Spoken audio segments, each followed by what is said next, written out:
إن الحمد لله نحمده ونستعينه ونستغفره ونؤمن به ونتوكل عليه ونعوذ بالله من شرور أنفسنا ومن سيئات أعمالنا من يهده الله فلا مضل له ومن يضلل فلا هادي له أشهد أن لا إله إلا الله وحده لا شريك له وأشهد أن محمدا عبده ورسوله اللهم صل على محمد وعلى آل محمد كما صليت على إبراهيم وعلى آل إبراهيم إنك حميد مجيد اللهم بارك على محمد وعلى آل محمد كما باركت على إبراهيم وعلى آل إبراهيم في العالمين إنك حميد مجيد رب اشرح لي صدري ويسر لي أمري واحلل عقدة من لساني يفقهوا قولي۔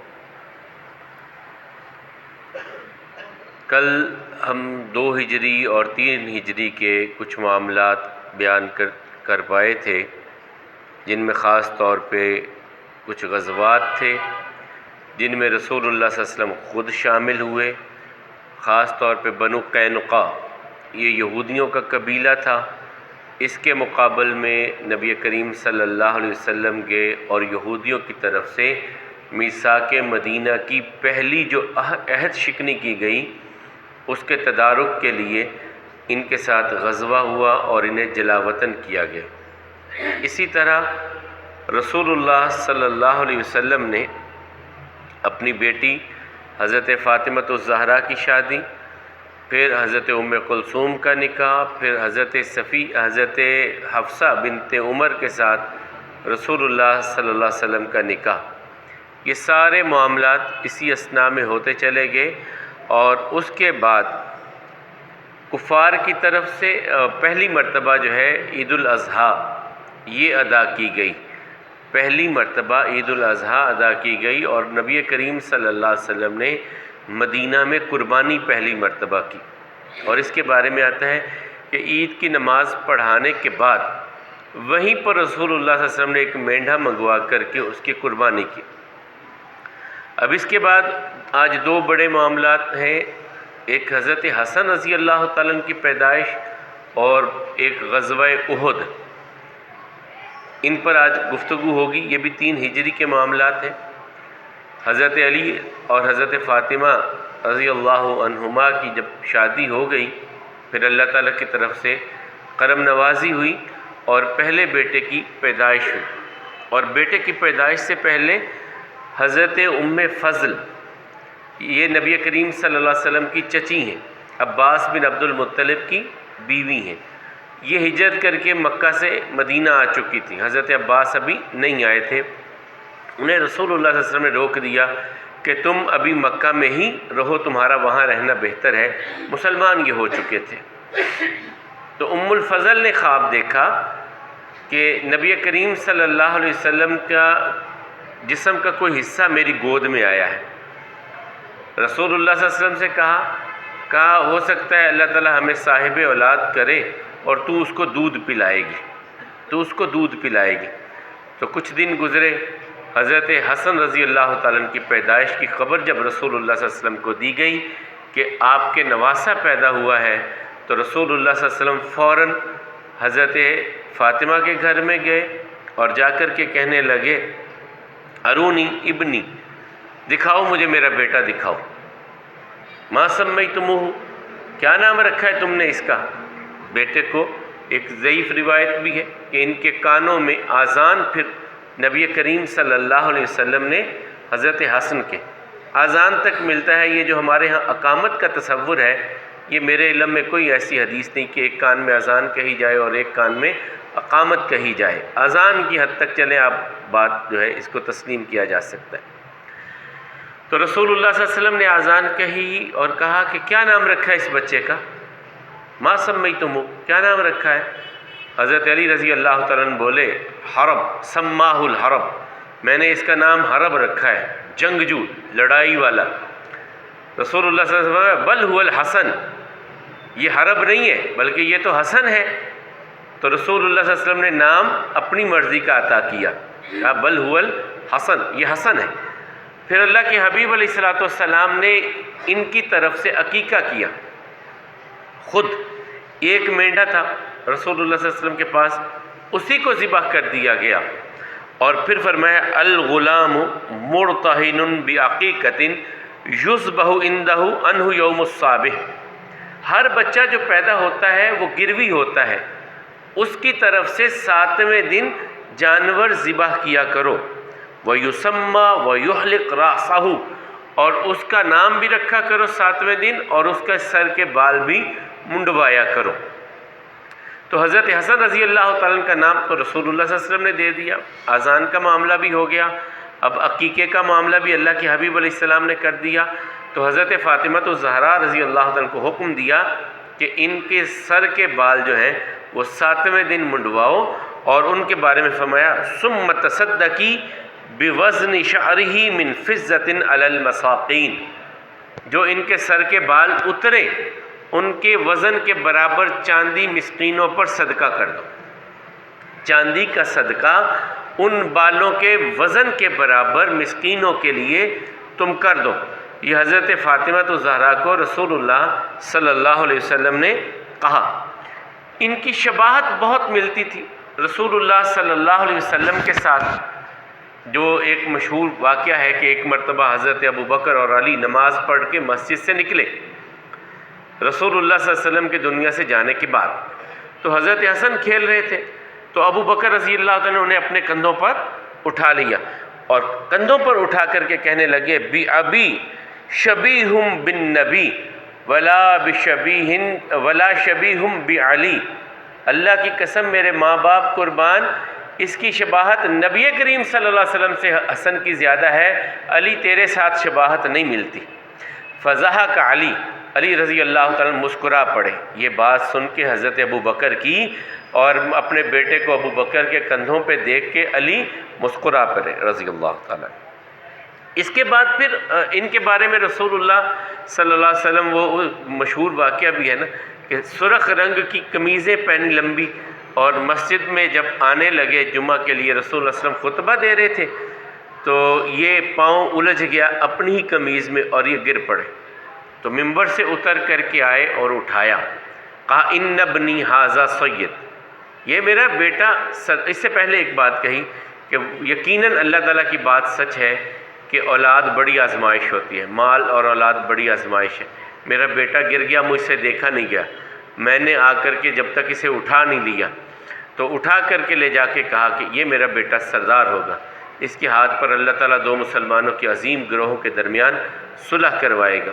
یہ حضرت حسن رضی اللہ تعالیٰ کے بارے میں رسول اللہ صلی اللہ علیہ وسلم نے فرمایا۔ اور اسی طرح ایک دن اقرا بن حابس، یہ میں نے پہلے بھی بتایا تھا، رضی اللہ تعالیٰ یہ بیٹھے ہوئے تو رسول اللہ صلی اللہ علیہ وسلم کے پاس حضرت حسن آئے، تو رسول اللہ صلی اللہ علیہ وسلم نے پیار کیا، گلے لگایا، بوسہ لینے لگے، کہنے لگے آپ بچوں کو بوسہ بھی لیتے ہیں؟ کہا ہاں میں بچوں کو پیار کرتا ہوں، بوسہ بھی لیتا ہوں بچوں کا، میرے تو 10 بچے، میں نے تو کبھی ایسا نہیں کیا۔ فرمایا اگر اللہ نے تیرے دل میں نرمی نہیں رکھی تو میں کیا کروں؟ تو بہرحال یہ نبی کریم صلی اللہ علیہ وسلم نے ان دونوں بھائیوں کے بارے میں، حضرت حسین کی ولادت کا کل یا پرسوں تذکرہ آئے گا، ان دونوں کے بارے میں کہا کہ یہ میرے 2 پھول ہیں، میرے یہ 2 پھول ہیں، ان کے بارے میں وہاں پر چلیں پھر تفصیل سے بات کریں گے۔ اور اس کے ساتھ ہی مدینے پر جنگ کے کچھ بادل منڈلانے لگے۔ مکہ میں وہ جو کوہرام مچا ہوا تھا بدر کے بڑے بڑے سرداروں کے حوالے سے، انہوں نے جا کر کے جب مجلس لگائی اور کہا ان محمدن قد وطرکم وقتل خیارکم، محمد صلی اللہ علیہ وسلم نے تمہیں تنہا کر دیا ہے، تمہاری ناک کاٹ کر کے رکھ دی، اور تمہارے بڑے بڑے سرداروں کو محمد نے قتل کر دیا، بدلہ لو اس کے لیے۔ اور وہ جو تجارتی سامان ابو سفیان کا قافلہ لے کر کے آیا ہے اس کی اصل قیمت ہر کوئی واپس لے لے جس کی انویسٹمنٹ ہے، لیکن منافع جتنا بھی ہے وہ سارا اس فنڈ کے لیے دے دے کہ ہم نے مسلمانوں سے بدلہ لینا ہے۔ یہ ابو سفیان کے گھر میں یہ میٹنگ، اکرمہ بن ابی جہل بھی ہیں، دوسرے لوگ بھی ہیں، خالد بن ولید بھی ہیں، جن کے قتل ہوئے تھے بڑے بڑے، سارے اکٹھے ہوئے۔ انہوں نے کہا کہ جو قافلہ سامان لے کر کے آئے اسے بیچو، جتنا اس کا پروفٹ ہے وہ سارے کا سارا اس جنگ میں جھونک دو کہ ہم نے مسلمانوں سے بدلہ لینا ہے۔ یہ بات طے پا گئی۔ اب انہوں نے لوگوں کو اکٹھا کرنے کے لیے مختلف قبائل کے دورے ہو رہے ہیں، مختلف جگہ پہ لوگوں کو اکٹھا کیا جا رہا ہے، اور حضرت عباس رضی اللہ تعالیٰ نے یہ سارا کچھ تحریر کر کے خط کی شکل میں رسول اللہ صلی اللہ علیہ وسلم کے پاس یہ اطلاعات پہنچا رہے کہ مکہ میں یہ معاملات آپ کے لیے ہو رہے ہیں۔ یہ تقریباً انہوں نے 200 گھڑ سوار، 700 زرہ پوش اور 3000 اونٹ تیار کیے ہیں جن کے ساتھ یہ آپ پر حملہ آور ہوں گے۔ آپ جو تیاری کر سکتے ہیں جلد از جلد اس کی تیاری کیجیے۔ یہ خط نبی کریم صلی اللہ علیہ وسلم تک پہنچا تو رسول اللہ صلی اللہ علیہ وسلم نے حضرت ابی بن کعب رضی اللہ عنہ سے کہا مجھے پڑھ کر کے سناؤ۔ انہوں نے سنایا، کہا اس کو اپنے تک بات رکھنا، کسی تک بات نہیں، یہ باہر جانی چاہیے، یہ تیرے اور میرے درمیان ہے۔ لوگوں سے اس معاملے کو پوشیدہ رکھا رسول اللہ صلی اللہ علیہ وسلم نے، لیکن تیاری شروع کر دی۔ صحابہ کرام کو کہا بھئی کچھ تیاری کرو، اسلحہ سامان جو بھی تیار ہو سکتا ہے کرو۔ لیکن اسی اثناء میں مدینہ میں ایک عیسائی پادری تھا، ابو عامر، ان کے بیٹے بڑے کمال صحابی تھے، ان کا آگے میں اسی جنگ میں وہ شہید بھی ہوئے احد میں۔ یہ جب رسول اللہ صلی اللہ علیہ وسلم مدینہ آئے تو یہ مدینہ چھوڑ کے چلا گیا۔ یہ راہب تھا ابو عامر، مدینہ چھوڑ کے چلا گیا، اور مکے والوں کو جا کر کے اس نے بڑا ابھارا کہ تم چلو تو صحیح، میں تمہارے ساتھ چلتا ہوں، میرا خاندان سارا تمہارے ساتھ ادھر سے مل جائے، مجھے دیکھتے ہی میرے خاندان والے تمہارے ساتھ ہوں گے۔ اس نے بھی مکہ والوں کو تیار کرنے میں بڑا کردار ادا کیا۔ پھر جو تیاری کر کے وہ نکلے، اس میں بڑی 15 کے قریب خواتین، ان کے بڑے بڑے سرداروں کی بیویاں یا ان کی والدائیں، مائیں، وہ ساتھ آئیں صرف اس وجہ سے کہ ہم تمہارے ساتھ ہوں گے، تمہیں غیرت ہوگی اور تم واپس نہیں پلٹو گے جب تک مسلمانوں سے بدلہ نہیں لیتے۔ یہ 15 کے قریب خواتین بھی ان میں شامل، اور یہ 3000 کا لشکر تیار کر کے یہاں سے نکلے، اور یہ بہت قریب آ چکے تھے مدینے کے، جب نبی کریم اور یہودیوں تک بھی یہ بات آ گئی۔ یہودیوں نے بڑے مسلمانوں کے خلاف اور بھی سازشیں شروع کر دی۔ رسول اللہ صلی اللہ علیہ وسلم نے اس کے لیے پھر ایک دن خاص مجلس مشاورت بلائی، مشورے کے لیے بلایا رسول اللہ صلی اللہ علیہ وسلم نے صحابہ کرام کو، اور یہ جمعے کا دن تھا رمضان کے فوراً بعد، شوال کا مہینہ اور جمعے کا دن صبح کے وقت بلا لیا صحابہ کرام کو۔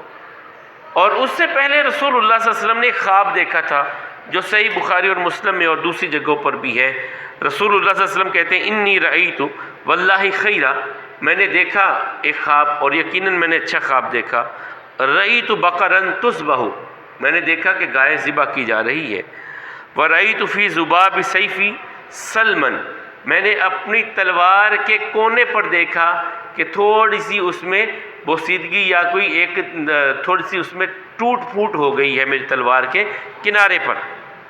ورأیت انی ادخلت یدی فی درع حصینۃ، میں نے اپنے ہاتھ ایک مضبوط زرہ کے اندر داخل کیے۔ پھر اس کی تعبیر رسول اللہ صلی اللہ علیہ وسلم نے بیان فرمائی، فَأَمَّا الْبَقَرُ فَهِيَ نَاسٌ مِّنْ أَصْحَابِ يَقْتُلُونَ، یہ جو گائے کا ذبح ہونا ہے یہ میرے کچھ صحابہ کرام کی شہادت اور ان کے قتل ہونے کی طرف اشارہ ہے۔ وَأَمَّا أَثْقَلَكُمْ الَّذِي رَأَيْتُ فِي ذَبَابِ السَّيْفِ فَهُوَ رَجُلٌ مِّنْ أَهْلِ بَيْتِي يَقْتُلُ، وہ جو میری تلوار کے کنارے پر جو ٹوٹنے کا نشان آیا ہے وہ میں سمجھتا ہوں کہ میرے خاندان میں سے، میرے اہل بیت میں سے کوئی قتل کیا جائے گا، شہید ہوگا میرے خاندان میں سے۔ وَإِنَّ الدِّرَعَ الْحَصِينَ الْمَدِينَةُ، اور جو میں زرہ میں نے ہاتھ ڈالے ہیں اس سے مراد مدینہ ہے اور یہ محفوظ ہوگا۔ رسول اللہ صلی اللہ علیہ وسلم نے یہ خواب بھی بیان کر دیا۔ اس کے بعد صحابہ کرام میں مشورہ شروع ہو گیا، مشورے کے لیے سب کو بلا لیا گیا، اکٹھے ہو گئے مسجد نبوی میں۔ جمعہ تک یہ مشورہ چلتا رہا۔ جو خود رسول اللہ صلی اللہ علیہ وسلم کی رائے یہ تھی کہ ہمیں خواتین اور بچوں کو آگے قلعوں میں بھیج دینا چاہیے اور یہاں پر مدینے کے اندر رہ کر کے انتظار کرنا چاہیے کہ کافروں کی فوج مدینے کے اندر داخل ہو۔ انہیں گلیوں بازاروں راستوں کا اتنا نہیں پتہ، ہم چھتوں سے پتھروں کے ساتھ اور تلوار تیر جو ہمارے پاس ہیں ان کے ساتھ ان کا مقابلہ کریں گے۔ یہ رسول اللہ صلی اللہ علیہ وسلم کی رائے تھی، بڑے بڑے صحابہ کرام کی بھی یہ رائے تھی، اور ان ساری رائے کی موافقت کی وہاں پر عبداللہ بن ابی نے، جو منافقوں کا سردار تھا۔ وہ چاہتا تھا کسی طرح یہ بات یہیں پر ٹل جائے، مدینے کے اندر ہی معاملہ رہے۔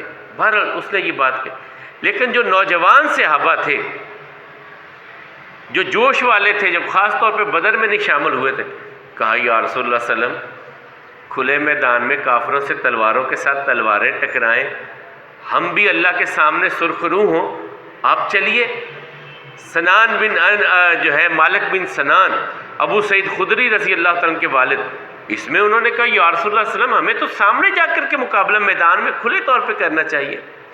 اور اسی موقع پر حضرت حمزہ رضی اللہ تعالیٰ کھڑے ہوئے اور انہوں نے کہا یا رسول اللہ صلی اللہ علیہ وسلم والذی انزل الیک الکتاب لا اطعم طعاما حتی اجادلہم بسیفی خارجا من المدینہ، یا رسول اللہ صلی اللہ علیہ وسلم میں نے کھانا ہی نہیں ہے جب تک کھلے میدان میں تلوار چلا کر کے ان کا مقابلہ نہیں کرنا۔ آپ مدینے سے باہر نکلیے، مدینے سے باہر جا کر کے ہم ان کا مقابلہ کریں گے۔ بہت سارے اور صحابہ کرام، نعمان بن مالک تھے، یاس بن اوس تھے، انس بن قتادہ تھے، عمر بن جموع، یہ بوڑھے صحابی اور ایک ٹانگ سے بھی معذور، لنگڑا کر کے چلنے والے، یہ بھی تیار کہ ہم کھلے میدان میں لڑیں گے۔ اب جمعہ کا خطبہ رسول اللہ صلی اللہ علیہ وسلم نے دیا اور وہاں جہاد کی باتیں کی، اور جہاد کے بعد پھر رسول اللہ صلی اللہ علیہ وسلم اپنے حجرے میں چلے گئے۔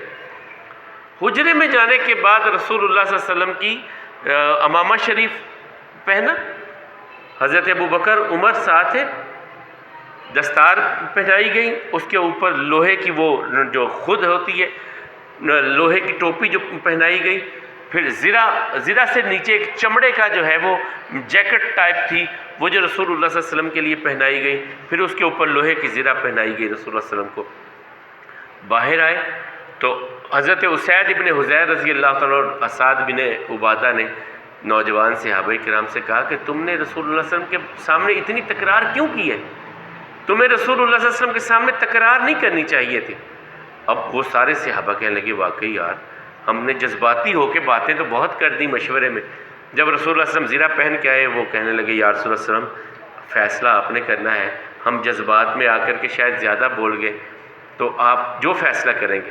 تو رسول اللہ صلی اللہ علیہ وسلم فرمایا کسی نبی کے لائق نہیں ہے کہ وہ جنگ کے کپڑے پہن لے اور جنگ کرنے کے بغیر انہیں اتار دے۔ اب تو یہ پہن لیے، اب تو نکلیں گے۔ عصر کی نماز پڑھ کے رسول اللہ صلی اللہ علیہ وسلم مدینہ سے ان صحابہ کرام کو لے کر کے نکلے۔ ان کی تعداد تقریباً 1000 کے قریب بنتی تھی، 1000 کے قریب۔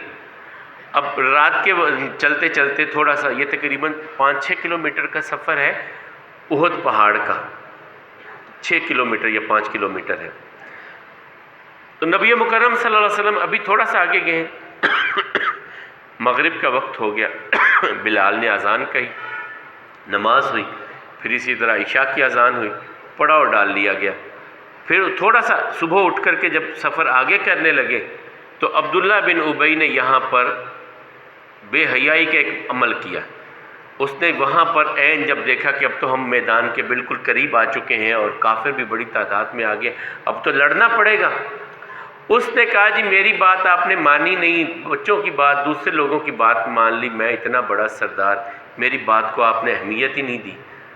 اس نے کہا جو میرے ساتھی ہیں آ جاؤ واپس، ہم نے نہیں لڑائی لڑنی۔ 300 کے قریب لوگ یہ اس میں سے نکال کر کے لے گیا، 300 لوگ نکال کر کے یہ لے گیا عبداللہ بن ابی۔ عین موقع پر جب 3000 سامنے ہیں اور ادھر 1000 ہیں، اس موقع پر 300 بندوں کا نکل جانا، یہ معاملہ اللہ تعالیٰ نے بھی کہا کہ تم میں سے 2 گروہ تھے وہ تھوڑے سے پھسل رہے تھے، اللہ نے انہیں ثابت قدمی عطا کی۔ بہرحال یہ جب میدان کی طرف آئے تو رسول اللہ صلی اللہ علیہ وسلم نے احد کو اپنی کمر کے پیچھے رکھا کہ یہاں سے پیچھے سے کوئی حملہ نہ ہو جائے۔ ایک جگہ تھی وہ درہ، چھوٹی پہاڑی تھی، ادھر سے خطرہ تھا کہ کہیں پیچھے سے کافر ادھر سے ہم پر، کیونکہ بیک سے حملہ جو ہوتا ہے وہ زیادہ خطرناک ہوتا ہے۔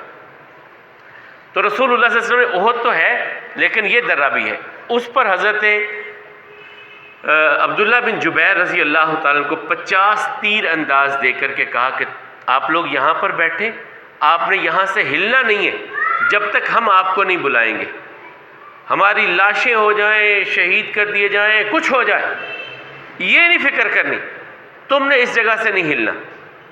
اب رسول اللہ صلی اللہ علیہ وسلم میدان میں اترے، صف بندی کروائی۔ کافروں کی طرف سے 3 بڑے سردار تھے ان کے، میمنہ، میسرہ اور قلب، درمیان، دائیں بائیں اور درمیان میں۔ مین سپریم کمانڈر جو تھے ان کا ابو سفیان، اور ایک طرف خالد بن ولید اور ایک طرف اکرمہ بن ابی جہل، ابو جہل کا بیٹا، اور ایک طرف خالد بن ولید اور درمیان میں ابو سفیان۔ یہ 3 یعنی مین سپہ سالار ابو سفیان ہیں۔ انہوں نے اپنی صف بندی کر لی، سارے معاملات ہو گئے، اور گھڑ سوار دستہ خاص طور پہ خالد بن ولید رضی اللہ تعالیٰ کے پاس ہے۔ رسول اللہ صلی اللہ علیہ وسلم نے 50 ادھر سوار کھڑے کیے، بٹھا دیے صحابہ کرام، اور خود آگے 650 صحابہ کرام پیچھے بچے، ان کی صف بندی کروا دی گئی۔ اب یہاں پر بھی صحابہ کرام کے ایمان بڑے کمال کے تھے۔ سعد بن ابی وقاص اور عبداللہ بن جحش، یہ دونوں دوست بھی تھے، مکی بھی تھے، ہجرت بھی کر کے آئے تھے۔ آپس میں بیٹھ کے کہنے لگے یار سائیڈ پہ بیٹھو ذرا، میں دعا کرتا ہوں تم آمین کہنا، تم دعا کرنا میں آمین کہوں گا۔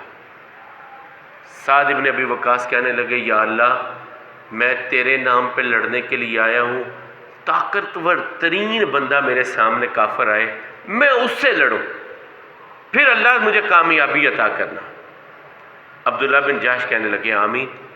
اب عبداللہ بن جحش کی باری آ گئی، وہ کہنے لگے یا اللہ میں چاہتا ہوں طاقتور ترین کافر میرے مقابلے میں آئے، میں اس کو ماروں، وہ مجھے مارے، میں تیرے راستے میں شہادت کی موت چاہتا ہوں۔ حضرت سعد بن ابی وقاص کہنے لگے آمین، اور دونوں کی دعا قبول ہوئی، دونوں کی دعا قبول ہوئی۔ عبداللہ بن جحش شہید ہوئے اور وہ غازی بنے، سعد بن ابی وقاص۔ تو نبی مکرم صلی اللہ علیہ وسلم نے جب یہ ان کی ترتیب لگوا دی گئی اور لڑائی شروع ہوئی ہے، اور وہ پادری ابو عامر وہ بھی کافروں کی طرف سے ہے، وہ کھڑا ہو کے کہنے لگا او میرے قبیلے والوں پہچانتے ہو میں ابو عامر ہوں؟ انہوں نے کہا تو ابو عامر فاسق ہے، ہم تیری بات کو کیا جانیں، ہم تجھے کیا سمجھیں، ہمارے لیے تو رسول اللہ صلی اللہ علیہ وسلم کے فرمان ہی کافی ہے، تیری کوئی اہمیت، کوئی ہمارے ہاں وقت نہیں ہے، تو آگے بڑھ بڑھ کے اپنا آپ دکھا رہا ہے، کافروں کے ساتھ جا ادھر۔ اب اس کے بیٹے حضرت حنظلہ رضی اللہ تعالیٰ عنہ، جنہیں پھر بعد میں غسیل الملائکہ کا خطاب ملا، چلیں وہ پھر وہاں بات کریں گے۔ یہ اب لڑائی شروع ہوئی، اللہ تعالیٰ نے کامیابی عطا کی، کافر آگے لگ کے بھاگ گئے، یہ 650 مسلمانوں کے آگے 3000 کافر بھاگنے لگے۔ جب یہ بھاگنے لگے، خالد بن ولید کہتے ہیں میں دور سے دیکھ رہا تھا، کسی طرح وہ درے والے مسلمان وہ درہ چھوڑ دے نا، تو میں پلٹ کر اپنے گھوڑ سوار دستے کو لے کر کے آ کے مسلمانوں کے پیچھے سے حملہ کروں، پھر ہم کامیاب ہو سکتے ہیں، ورنہ ہمیں کامیابی نہیں مل سکتی۔ کہتے میں نے کچھ دیر انتظار کیا، میں نے دیکھا کہ وہ جو دستہ بیٹھا ہوا تھا پہاڑی پر، وہ تھوڑے تھوڑے کر کے اترنے لگے۔ میں نے اپنے گھڑ سوار دستے کو کہا جلدی سے پیچھے سے چکر کاٹو، ہم پیچھے سے چکر کاٹنے لگے۔ وہ وہاں سے جب یہ مسلمان کافروں کو بھگا رہے تھے، یہ اتر آئے، انہوں نے کہا اللہ کے رسول صلی اللہ علیہ وسلم نے کہا تھا کہ اگر ہم شہید ہو جائیں تو تب وہ تو شکست کا معاملہ تھا، اب تو کامیابی مل گئی، کافر آگے بھاگ رہے، ہمیں اتر آنا چاہیے، ہم یہاں بیٹھے کیا کر رہے ہیں۔ وہ اتر آئے۔ حضرت عبداللہ بن جبیر نے بہت منع کیا، جو ان کے امیر تھے، یار جب تک رسول اللہ صلی اللہ علیہ وسلم نہیں بلائیں گے ہمیں نہیں جانا چاہیے، بیٹھے رہو یہاں پر۔ صرف 10 لوگ وہاں پر رہے، باقی 40 اتر آئے اس پہاڑی سے نیچے۔ تو خالد بن ولید کہتے ہیں میں پیچھے سے ان پر حملہ آور ہوا۔ اب جب پیچھے سے حملہ ہوا، یہ تو بے دہانی میں جا رہے تھے مسلمان، آگے کافر آگے بھاگ رہے، وہ جو آگے بھاگ رہے تھے وہ بھی واپس پلٹے، اور پیچھے سے بھی، درمیان میں یہ مسلمان آ گئے، دونوں طرف سے حملہ ہو گیا اور درمیان میں آ گئے اور بھگدڑ مچ گئی۔ اب پتہ نہیں چل رہا کون مسلمان کون کافر، علیحدہ علیحدہ وردیاں تو تھی نہیں کسی کی، یونیفارم علیحدہ علیحدہ تو تھے نہیں۔ اس بھگدڑ کی میں ایک چھوٹی سی مثال آپ کو دیتا ہوں۔ حضرت حذیفہ بن یمان رضی اللہ تعالیٰ عنہ، جنہیں رازدان رسول کہا جاتا ہے، کہ رسول اللہ صلی اللہ علیہ وسلم نے بہت ساری راز کی باتیں ان سے کیا کرتے تھے۔ ان کے والد یمان رضی اللہ تعالیٰ عنہ مسلمان ہیں، صحابی رسول ہیں، وہ گر پڑے ہیں اور مسلمان جب اسے تلوار مارے تو یہ او میرے ابا جان، لیکن اس وقت تک وہ زخمی ہو چکے تھے۔ مسلمان آپس میں ہو گئے، یہ آپس میں ایسا معاملہ، یہ اس طرح حواس باختگی ہو گئی کہ وہ جو ابھی کامیابی مل رہی تھی یکدم وہ شکست میں تبدیل ہوتی نظر آ رہی ہے، سامنے سے بھی حملہ ہو گیا، پیچھے سے بھی حملہ ہو گیا، اور سمجھ نہیں آ رہی کیا معاملہ کرے۔ تو اس اثنا میں جس کا جدھر منہ آیا وہ بھی گیا، اور یہاں پر بھی بھگدڑ بہت زیادہ ہوئی، اور اسی بھگدڑ میں رسول اللہ صلی اللہ علیہ وسلم گر پڑے۔ مسلمانوں کے 3 علم نبی کریم صلی اللہ علیہ وسلم نے اس دن مقرر کیے تھے، حضرت اسید ابن حضیر قبیلہ اوس کے لیے، حضرت حباب بن منذر رضی اللہ عنہ قبیلہ خزرج کے لیے، اور مہاجرین کے لیے حضرت مصعب ابن عمیر رضی اللہ تعالیٰ عنہ، ان کو علم دیا گیا تھا۔ مصعب ابن عمیر رضی اللہ تعالیٰ عنہ شہید ہو گئے، یہ گر پڑے، اب وہ علم گر گیا میدان میں، اور نبی کریم صلی اللہ علیہ وسلم زخمی ہوئے، ان پر جو ہے وار ہوا تو رسول اللہ صلی اللہ علیہ وسلم بھی گرے، اب افواہ پھیل گئی کہ رسول اللہ صلی اللہ علیہ وسلم شہید ہو گئے۔ اب جو رہی کہیں صحیح کسر تھی وہ بھی ختم ہو گئی، جس میں کوئی ہمت تھی بھی نا، سامنے سے در پیچھے سے حملے میں کوئی لڑ بھی رہے تھے، جب یہ پتہ چلا رسول اللہ صلی اللہ علیہ وسلم فوت، اب سب کے حواس جو ہیں کوئی اور معاملہ بن گیا ان کے لیے کہ رسول اللہ صلی اللہ علیہ وسلم بھی نہیں رہے۔ لیکن اس موقع پر بھی بہت سارے احباب نے بہت سمجھداری کا معاملہ کیا۔ انس بن نضر رضی اللہ تعالیٰ کہتے ہیں موتو علی ما مات رسول اللہ صلی اللہ علیہ وسلم، اور لوگوں پھر بھاگتے کیوں ہو؟ جس مقصد کے لیے رسول اللہ صلی اللہ علیہ وسلم نے جان دی تم بھی جانے دے دو، شہادت ہی ہے نا، کیا ہوگا پھر؟ اور پھر کہنے لگے کہ مجھے تو احد کی طرف سے جنت کی خوشبو آ رہی ہے، اور یہ حضرت انس بن مالک رضی اللہ عنہ کے چچا تھے، ان کے نام پر حضرت انس رضی اللہ عنہ کا نام رکھا گیا تھا۔ انس بن نضر چچا کے نام پر ان کے بھتیجے کا نام انس بن مالک کا رکھا گیا تھا، اور یہ شہید ہوئے۔ عمر بن جموع رضی اللہ عنہ جن کے بارے میں پہلے بات کر رہا تھا کہ ان کا میں نے آپ کو 3-4 دن پہلے ایک واقعہ بھی سنایا تھا نا، کہ یہ لکڑی کا بڑا خوبصورت منات کا بت بنا کے رکھتے تھے گھر میں اپنے، اور اس کی پوجا کرتے تھے۔ ان کے بیٹے حضرت معاذ بن عمر بن جموع یہ مسلمان ہو گئے، باپ شرک سے باز نہیں آتا تو وہ بت کو اٹھا کر کے گندگی میں پھینکتے رہے 3-4 دن۔ تو یہ جب بعد میں مسلمان ہو گئے عمر بن جموع، ان کی ایک ٹانگ میں نقص تھا، لنگڑا کر کے چلتے تھے۔ 4 بیٹے تھے، چاروں مسلمان، 5ویں یہ خود آ گئے، یا رسول اللہ صلی اللہ علیہ وسلم میں بھی ساتھ جانا چاہتا ہوں احد میں۔ کہا عمر تم معذور ہو، تم نہیں جا سکتے، تم رہنے دو۔ کہا یا رسول اللہ صلی اللہ علیہ وسلم آپ دعا کیجئے اللہ مجھے شہادت کی موت دے۔ لیکن ساتھ ہی ایک بات پوچھی، شہادت مل جائے گی تو میں جنت میں جاؤں گا، تو میری ٹانگ اللہ جنت میں صحیح کر دیں گے؟ آقا فرماتے ہاں تیری ٹانگ جنت میں صحیح ہوگی۔ یہ عمر بن جموع پھر میدان میں لڑے، لنگڑے پن کے باوجود میدان میں لڑے، اللہ نے شہادت دی، اور یقیناً اللہ کی جنتوں میں ہے کہ، اور وہ جو لنگڑا پن تھا وہ بھی ان کا۔ پھر اسی طرح حضرت حنظلہ رضی اللہ تعالیٰ، مصعب ابن عمیر رضی اللہ تعالیٰ، خود رسول اللہ صلی اللہ علیہ وسلم کے یہ جو جبین عطا یہاں پر جو وہ لوہے کی خود پہنی ہوئی تھی، اس کی جو کڑیاں تھیں وہ یہاں پہ وسط ہوئیں، خون بند نہیں ہو رہا۔ حضرت علی ڈھال میں پانی لا رہے ہیں، ڈھال میں پانی، پہلے تو یہاں میدان میں ابھی جو ہو رہا ہے، 14 صحابہ کرام جو ہیں وہ رسول اللہ صلی اللہ علیہ وسلم کے سامنے 14 جنہوں نے اپنا آپ پیش کیا، ٹھیک ہے، اور حضرت قتادہ رضی اللہ عنہ ایک بڑی شخصیت، حضرت ابو قتادہ رضی اللہ تعالیٰ یہ پہلے تو تیر برساتے رہے کافروں پر تیر، لیکن جب تیر ختم ہو گئے اب تیر ادھر سے آ رہے ہیں، رسول اللہ صلی اللہ علیہ وسلم کو اپنے پیچھے کر کے اپنے سینے پر تیر سہ رہے ہیں، جو بھی تیر آتا ہے ادھر سے پکڑ کوئی سینے پہ لے، یہ اپنے ایک تیر لگا تو ان کی آنکھ کا ڈیلا باہر آ گیا، آنکھ باہر آ گئی ہے، کسی نے کہا کاٹ دو، کہا نہیں، رسول اللہ صلی اللہ علیہ وسلم کے پاس پلٹے، یا رسول اللہ صلی اللہ علیہ وسلم میری آنکھ، فرمایا صبر کرو تو جنت۔ کہا آپ ایسا کیوں نہیں کرتے، آپ یہ آنکھ بھی صحیح کر دیں اور جنت کی دعا بھی کر دیں، دونوں چیزیں ہی، ایک کیوں، دونوں ہی۔ فرمایا یا رسول اللہ میں اپنی بیوی سے بڑا پیار کرتا ہوں، ہو سکتا ہے کہ میری اس طرح آنکھ ضائع ہونے سے وہ اس کی میرے ساتھ محبت وہ نہ رہے، آپ یہ بھی ٹھیک کر دیجئے اور جنت کی دعا بھی کر دیجئے۔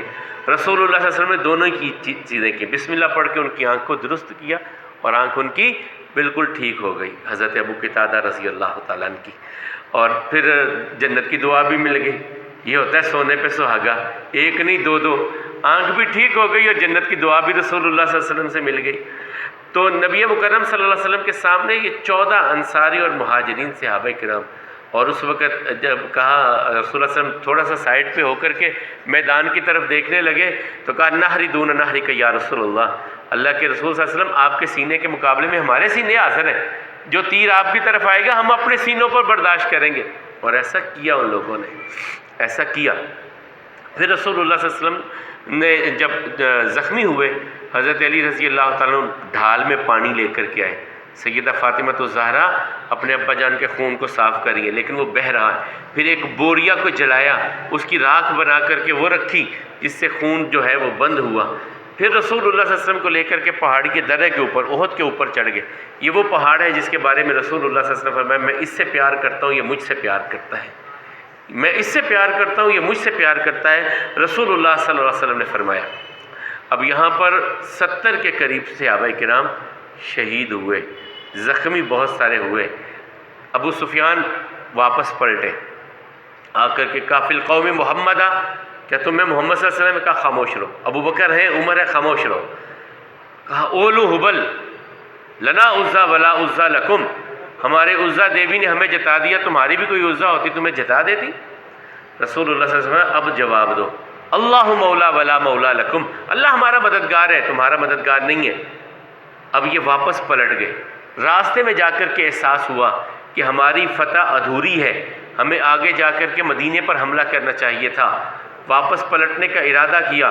نبی کریم صلی اللہ علیہ وسلم کو بھی اس بات کا احساس ہوا، زخمی صحابہ کرام کو ساتھ دیا اور کہا کہ ان کافروں کے پیچھے چلو، ان کا پیچھا کرو، یہ واپس پلٹ کر نہ آ جائے۔ جب انہیں پتہ چلا کہ وہ تو زخمی ہونے کے باوجود محمد رسول اللہ صلی اللہ علیہ وسلم اور ان کے ساتھی پیچھے آ رہے ہیں، تو اب یہ واپس مکہ کی طرف چلے گئے۔ اب یہ 70 صحابہ کرام کی لاشیں، ان کو دیکھا جا رہا ہے، ان کو ٹٹولا جا رہا ہے، ان میں پھر حمزہ نظر آئے، پہچانا نہیں گیا، انگلیوں کی پوروں سے پہچانا یہ میرا چچا ہے، انگلیوں کی پوروں سے۔ وحشی بن حرب، یہ جبیر بن مطعم رضی اللہ تعالیٰ عنہ بعد میں مسلمان ہو گئے تھے، ان کا غلام تھا، اور جبیر بن مطعم نے کہا کہ اگر تو میرے چچا طعیمہ بن عدی کے قتل کے بدلے میں حمزہ کو مار دے تو میں تجھے آزاد کر دوں گا۔ اور ٹھیک ہے، یہ نشانے باز بہت بڑے تھے، وحشی بن حرب، بعد میں یہ بھی مسلمان ہوئے، تو انہوں نے تاک کر کے نیزہ مارا حضرت حمزہ کی، وہ شہید ہوئے، پھر ان کا مسئلہ ہوا، علیحدہ علیحدہ اعضاء کیے گئے حضرت حمزہ رضی اللہ تعالیٰ عنہ کے۔ تو انگلیوں کی پوروں سے پہچانا کہ یہ حمزہ کا ہاتھ ہے، اور نبی کریم صلی اللہ علیہ وسلم نے جو دیکھا تھا کہ میری تلوار کا ایک کونا، ذوالفقار کا ایک کونا جو ہے وہ ٹوٹا، تو میں سمجھتا ہوں کہ میرے گھر کا کوئی بندہ قتل کیا جائے گا، تو یہ تھے۔ پھر وہاں مصعب ابن عمیر رضی اللہ تعالیٰ عنہ شہید ہوئے وہاں، اور حضرت جابر بن عبداللہ کے والد حضرت عبداللہ، یہ بھی باپ بیٹا دونوں ہی تیار ہیں، باپ کہتا ہے میں نے جانا، بیٹا کہتا ہے میں نے جانا۔ پھر باپ غالب آ گئے اور انہوں نے کہا بیٹا تو بہنوں کا خیال رکھ، میں جاتا ہوں، اللہ مجھے شہادت کی موت عطا کر دے۔ تو یہ بھی شہادت کے جذبے سے نکلے، اللہ نے شہادت ان کو عطا کی۔ پھر نبی کریم صلی اللہ علیہ وسلم نے 35 قبریں بنوائیں وہاں پر، 35، ایک قبر میں 2 صحابہ کرام کو رکھا جاتا، اور اس موقع پر کہا یا رسول اللہ صلی اللہ علیہ وسلم کفن نہیں ہے پورا، خاص طور پہ مصعب ابن عمیر جو دن میں 2 سوٹ پہنتا تھا، اس کی لاش آئی اور کفن نہیں، ایک چادر بھی پوری نہیں۔ آقا نے فرمایا، پوچھا یا رسول اللہ صلی اللہ علیہ وسلم سر ڈھانپتے ہیں تو پاؤں ننگے ہو جاتے ہیں، پاؤں ڈھانپتے ہیں تو سر ننگا ہو جاتا ہے۔ کہا سر ڈھانپ دو، پاؤں پہ گھاس ڈال کے انہیں دفن کر دو، گھاس ڈال کے، اور پہلے قبر میں اس صحابی کو رکھنا جسے قرآن زیادہ یاد ہے، پھر بعد میں دوسرے کو۔ اس طرح یہ 70 صحابہ کرام کی تدفین ہوئی۔ حضرت حنظلہ جن کا باپ کافر پادری ہے، ان کی بیوی آئی، یا رسول اللہ صلی اللہ علیہ وسلم آپ شہیدوں کو غسل نہیں دیتے، لیکن میرے خاوند پر غسل فرض تھا، وہ ابھی غسل میرے ساتھ تھے، ہم اکٹھے تھے، وہ اس نے اٹھ کے غسل کرنا تھا کہ آپ کی طرف سے اعلان سن لیا کہ آؤ میدان کی طرف، وہ اسی حالت میں بھاگا آیا آپ کے پاس، غسل نہیں کر پایا، تو انہیں غسل دے دے۔ فرمایا حنظلہ کی بیوی، میں نے دیکھا کہ اللہ کے فرشتوں نے اس کو غسل دیا۔ دنیا سے جانے کے بعد ان کو خطاب ملا غسیل الملائکہ۔ جب کبھی بات ہوتی حنظلہ، کون حنظلہ؟ حنظلہ وہ جو غسیل الملائکہ، جنہیں فرشتوں نے غسل دیا ہے۔ یہ نبی مکرم صلی اللہ علیہ وسلم نے سب کی تدفین احد میں کی، یعنی اسی میدان میں ان کی تدفین کر کے رسول اللہ صلی اللہ علیہ وسلم خود زخمی حالت میں مدینہ کی طرف پلٹے۔ پھر اس کے بعد جو ہے کافر بہت شیر ہوئے، انہوں نے کہا ہم تو بہت بڑا مارکا، یہودیوں کو بڑی شے مل گئی، اور مختلف قبائل پر تولنے لگے کہ ہم بھی کسی طرح مدینے پر اب حملہ کریں، ہم مسلمان زخمی بھی ہیں، مسلمان شکست خوردہ بھی ہیں، ان کے اتنے بندے جا بھی چکے ہیں۔ بہت سارے قبائل پر تولنے لگے، یہودیوں کے جو ہے وہ حوصلے بلند ہو رہے ہیں کہ ہم بھی کچھ کر سکتے ہیں، اسی طرح کفار مکہ وہ بھی کچھ حوصلہ کر رہے ہیں۔ اسی اثناء میں کچھ اور چیزیں بھی ہوئیں، وہ 4 ہجری میں ہیں، ان پر انشاءاللہ ہم کل گفتگو کریں گے۔ آج احد کے حوالے سے ہماری گفتگو تھی کہ احد میں نبی مکرم صلی اللہ علیہ وسلم، ہاں یہاں پر ایک اور چیز رہ گئی جو خاص، سعد ابن ابی وقاص رضی اللہ تعالیٰ عنہ کے بارے میں جو رسول اللہ صلی اللہ علیہ وسلم کا کہنا تھا، ارمی یا سعد بی ابی انت و امی، میرے ماں باپ تجھ پر قربان ہو، سعد تیر چلا۔ یہ بڑے تیر انداز تھے، اور سعد گزرنے والوں کو کہتے ہیں تیر کسی کے پاس ہے تو سعد کو پکڑا دو کہ یہ تیر برسائے کافروں پر۔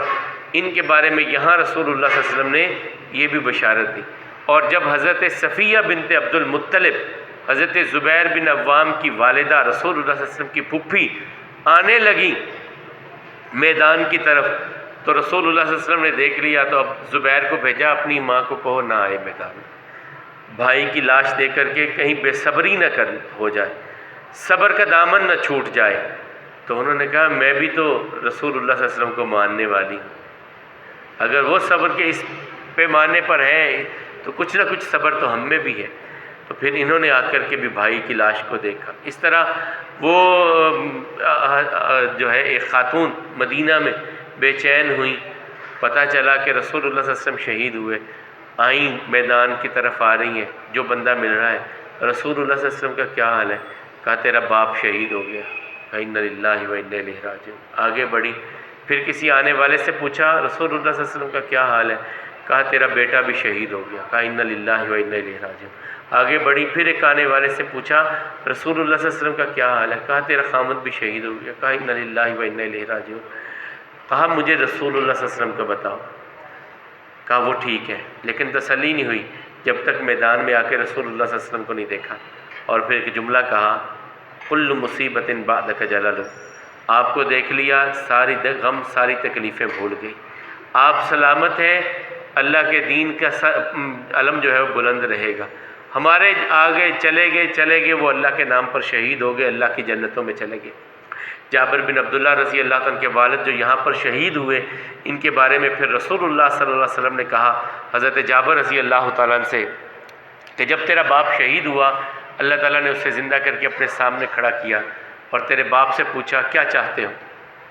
تو انہوں نے کہا یا اللہ صرف ایک بار دوبارہ دنیا میں جانا چاہتا ہوں اور دوبارہ وہ لذت حاصل کرنا چاہتا ہوں جو آپ کے نام پر شہادت میں مجھے حاصل ہوئی تھی، وہ موت کی دوبارہ لذت حاصل کرنا چاہتا ہوں۔ تو اللہ تعالیٰ نے کہا دوبارہ جو آ جاتا ہے دوبارہ نہیں جانا، جو چلے جاتے ہیں وہ آتے نہیں ہیں، یہ حقیقت ہے۔ محمد رسول اللہ صلی اللہ علیہ وسلم کہہ رہے ہیں، اللہ کے سامنے ایک صحابی کھڑے اور اللہ تعالیٰ ان سے پوچھتے ہیں کہ اللہ تعالیٰ کہتے ہیں کہ دوبارہ جانا نہیں ہے، تو پھر جمعرات یا کوئی معاملہ تو فلاں آ جاتے ہیں، فلاں آ جاتے ہیں، جو چلے گئے ہم نے ان کے پاس جانا ہے، انہوں نے ہمارے پاس واپس نہیں آنا۔ اللہ تعالی ہم سب کے عقیدوں کی اصلاح فرمائے اور ہم سب کو زندہ رکھے اسلام پہ، موت ایمان کی بہترین حالت میں عطا فرمائے۔ آج کے سوالات میں حضرت حسن رضی اللہ تعالیٰ عنہ کا نام حضرت علی نے کیا رکھا تھا، رسول اللہ صلی اللہ علیہ وسلم نے کیا رکھا تھا، اور عقیقے کے حوالے سے کتنے دن بعد کرنا چاہیے نام رکھنا، اور اسی طرح سر کے بال منڈوانا، یہ 7ویں دن کے کام ہیں جو کرنے چاہیے اگر اللہ آپ کو اولاد عطا کرے۔ تو عقیقہ، سر کے بال منڈوانا اور ان کے برابر چاندی کا صدقہ کرنا اور نام رکھنا، اور نام اچھا رکھنا چاہیے جس کے معنی اچھے ہوں۔ یہ نہیں ہے کہ ٹی وی سیریل میں کسی نام کو دیکھا تو بچوں کے نام وہ رکھ دیے، یہ بھی ہمارے یہاں ایک عجیب سا ٹرینڈ بن گیا ہے۔ وہ کسی اداکار کا اچھا نام اچھا، اللہ کے حبیب علیہ السلام کو 2 نام بڑے محبوب تھے، فرمایا ایک عبداللہ، ایک عبد الرحمن، یہ مجھے بھی پسند ہے، اللہ کو بھی بڑے پسند ہے۔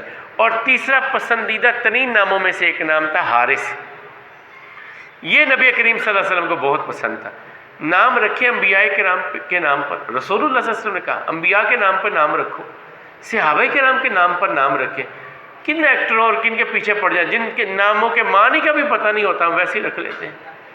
تو یہ بھی نہ سوچا کریں کہ ہمارے خاندان میں فلانا بھی ہے، فلانا بھی ہے، فلانا بھی ہے، ہم کیسے نام رکھ لیں۔ تو میں نے ابھی آپ کو بتایا کہ ولید بن ولید، باپ کا نام بھی ولید، بیٹے کا نام بھی ولید۔ رسول اللہ صلی اللہ علیہ وسلم کے والد گرامی کا نام عبداللہ، رسول اللہ صلی اللہ علیہ وسلم نے اپنے بیٹے کا نام کیا رکھا؟ عبداللہ۔ ابراہیم علیہ السلام کے نام پر اپنے بیٹے کا نام ابراہیم رکھا۔ تو یہ بالکل نہیں اس بارے میں ہونا چاہیے۔ کتنے صحابہ ہیں جنہوں نے اپنے بیٹوں کے نام محمد رکھے رسول اللہ صلی اللہ علیہ وسلم کی زندگی میں، ہر خاندان میں نام رکھ رہے ہیں۔ چلے تو دوسری چیز احد، یہ شوال 3 ہجری میں ہوا، یہ بھی کل کا سوال ہوگا۔ اور نبی کریم صلی اللہ علیہ وسلم نے کن کن کو علم دیے؟ حضرت حباب بن منذر، اسید ابن حزیر اور مصعب ابن عمیر رضی اللہ عنہ، اور کافروں کی طرف سے ابو سفیان، خالد بن ولید، اکرمہ بن ابی جہل، یہ نام ذہن میں رکھیے گا۔ اور یہ جمعہ کے دن نبی کریم صلی اللہ علیہ وسلم مدینہ سے نکلے اور ہفتے کے دن یہ لڑائی ہوئی، یہ کل کے نام سوال ہو۔ غزوہ بدر کے قیدیوں کو کن شرائط پر آزاد کیا گیا تھا؟ بچوں کی تعلیم، جو 10 بچوں کو پڑھنا لکھنا سکھا دے، یا فدیہ، 2 چیزیں۔ کس صحابی نے حضرت علی کو زیرہ تحفے میں دی تھی؟ عثمان رضی اللہ تعالیٰ۔ حضرت حفصہ کا نکاح نبی کریم صلی اللہ علیہ وسلم، جزاک اللہ۔ مسجد نبوی کے صفہ پر کون سے صحابہ کرام رہتے تھے؟ جو دین سیکھنے کے لیے آتے تھے، جن کے گھر بار نہیں ہوتے تھے، وہ صفہ پر رہتے تھے، اور ان کے کھانے پینے کا انتظام مشترکہ طور پہ کوئی کچھ لا دیتا، کوئی کچھ لا دیتا، یہ ہوتا تھا۔ چلے اللہ تعالیٰ ہم سب کی زندگیوں میں برکت دے، کمیوں کوتاہیوں سے درگزر فرمائے، اور کریم آقا علیہ الصلوۃ والسلام کی سچی محبت ہم سب کے دلوں میں پیدا فرمائے۔ اقول قولی ھذا والحمد للہ، استغفر اللہ لی ولکم ولسائر المسلمین۔